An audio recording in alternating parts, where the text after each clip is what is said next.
Bharatiya Janata party Hamirpur मंडल में press को संबोधित करते हुए रणधीर शर्मा ने क्या कहा, देखिए पवन धीमान की विशेष रिपोर्ट और बने रहे प्राइम न्यूज नेशन के साथ।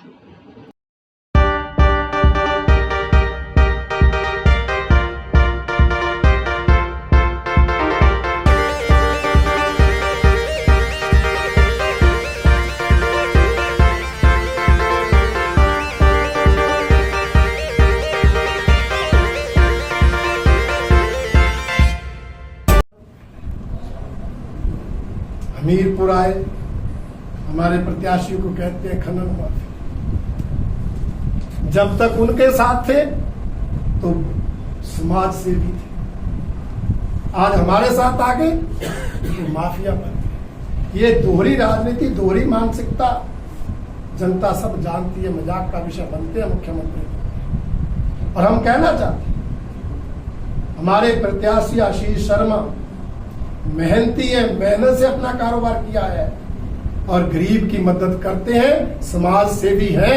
और इसी नाते हम डंके की चोट पर कहते हैं कि वो इस बार फिर से भारतीय जनता पार्टी के उम्मीदवार के रूप में चुनाव जीतेंगे। ये सब बातों को लेकर हम हमीरपुर विधानसभा क्षेत्र की जनता के बीच हैं। इस सरकार की विफलताएं, मुख्यमंत्री जी का लोगों को गुमराह करना और मित्रों की सरकार ने जिस तरह से प्रदेश को लूटने का काम किया है और इस सरकार के कार्यकाल में जिस तरह से कानून व्यवस्था का जनाजा उठा है, इन सभी मुद्दों को लेकर जनता के बीच जाएंगे। और हम विश्वास के साथ कहते हैं कि हमीरपुर विधानसभा क्षेत्र की ये सीट भारतीय जनता पार्टी भारी बहुमत से जीतेगी।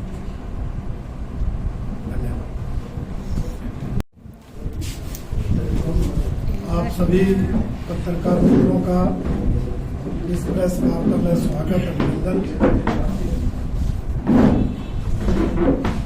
भारतीय जनता पार्टी का आरोप है कि हिमाचल प्रदेश के मुख्यमंत्री सुखविंदर सिंह सुक्खू जी लगातार प्रदेश की जनता को गुमराह कर रहे हैं। हर चुनाव में अलग बयानबाजी उनकी रहती है। शिमला में नगर निगम के चुनाव थे तो वहां वोट मांगते हुए कहा, मेरा घर शिमला है, मैं तो शिमला का हूं, इसलिए नगर निगम जिताओ। लोकसभा में हमीरपुर में आकर जब हमीरपुर के विधानसभा के चुनाव थे तो यहां आकर कहने लगे, मैं हमीरपुर का हूं, इसलिए हमीरपुर की सीटें मुझे जिताओ। और अब जब देरा में पत्नी को चुनाव लड़ा रहे हैं तो कह रहे हैं तेरा मैं हूं तेरा। इसलिए हमारा आरोप है कि मुख्यमंत्री जी मौका प्रस्त राजनीति कर रहे हैं। असलियत में वो ना हमीरपुर के हैं, ना कांगड़ा के हैं, ना देरा के हैं, ना शिमला के हैं, ना प्रदेश के। ये सरकार अगर है तो मित्रों की सरकार है और ये मुख्यमंत्री अगर किसी के लिए काम कर रहे हैं तो वो मित्रों के लिए काम कर रहे हैं। लगभग 30 मित्रों को इन्होंने इस सरकार में चेयरमैन, वाइस चेयरमैन बनाकर कैबिनेट रैंक दी, परंतु जहां जहां वो कह रहे हैं कि मैं वहां वहां का हूं, वहां के लिए कुछ नहीं किया। हमीरपुर के लिए 1.5 साल में कोई नई योजना नहीं, कोई नया काम नहीं। उल्टा यहां का सर्विस सिलेक्शन बोर्ड का कार्यालय बंद। हमीरपुर विधानसभा क्षेत्र में लंबलू में खोला गया डिग्री कॉलेज बंद। वहां पर खोली गई जल शक्ति विभाग की सब डिवीजन बंद, वेटरनरी हॉस्पिटल बंद। यहां तक कि निदौन विधानसभा क्षेत्र की भी जल शक्ति विभाग की डिवीजन बंद। गलौड़ जो निदौन में आता है वहां का डिग्री कॉलेज बंद, जिसका नुकसान हमीरपुर विधानसभा क्षेत्र के भी अनेक पंचायतों के लोगों को, तो किसी का भला नहीं किया।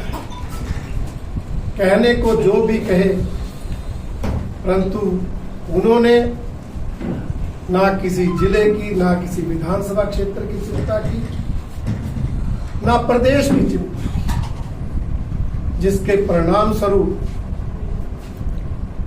अभी हाल ही में संपन्न लोकसभा चुनाव में 68 में से 61 विधानसभा क्षेत्रों पर भारतीय जनता पार्टी को जीत।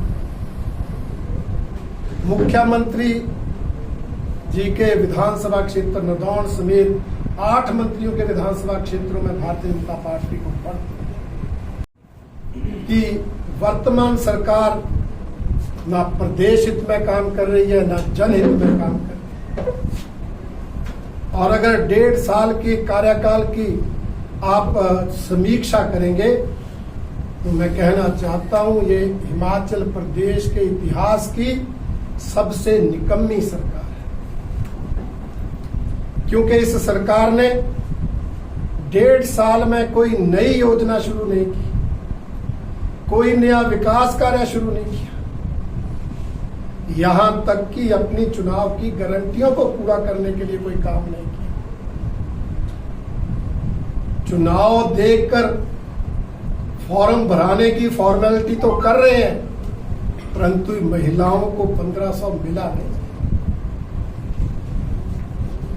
पहले ही साल 1 लाख और 5 साल में 5 लाख सरकारी नौकरियों का वायदा करने के बावजूद 1.5 साल में कोई सरकारी नौकरी मिली नहीं।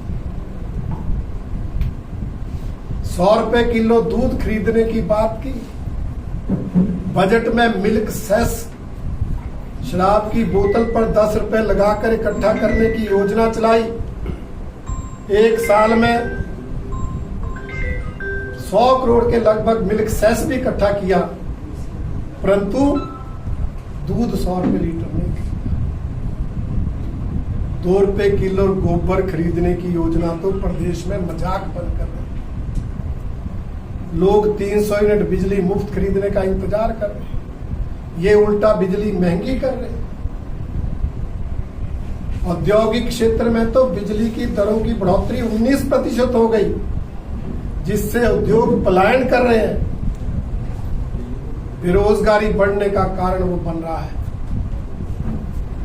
इसलिए मैंने कहा ये सरकार इतिहास की सबसे निकम्मी सरकार है। और जो जनाजा इस 1.5 साल में कानून व्यवस्था का निकला है, वो शायद ही किसी प्रदेश में इतने कम कार्यकाल में। आज हिमाचल प्रदेश में आपराधिक तत्व, असामाजिक तत्व शरेआम घूम रहे हैं। कानून का डर नहीं, पुलिस का डर नहीं, सरकार का डर नहीं। चंबा से शुरू हुआ हत्याओं का दौर आज बिलासपुर तक पहुंच गया। शरेआम दिन दहाड़े हत्याएं हो रही हैं और सरकारी दबाव के बाद हत्याओं को आत्महत्याओं में बदला जा रहा है, जिसके कारण आपराधिक तत्वों के हौसले बढ़ रहे हैं। परिणाम स्वरूप दिन दहाड़े गोलियां चल रही हैं। बिलासपुर की घटना आपने सुनी। जिला मुख्यालय में, कोर्ट परिसर में डीसी और एसपी ऑफिस से 100 मीटर की दूरी पर कांग्रेस के नेता, पूर्व विधायक के बेटे द्वारा हायर किए गए शूटर शरेआम गोलियां चला रहे हैं। एक व्यक्ति घायल हो जाता है और पुलिस अभी तक कार्रवाई नहीं कर रही।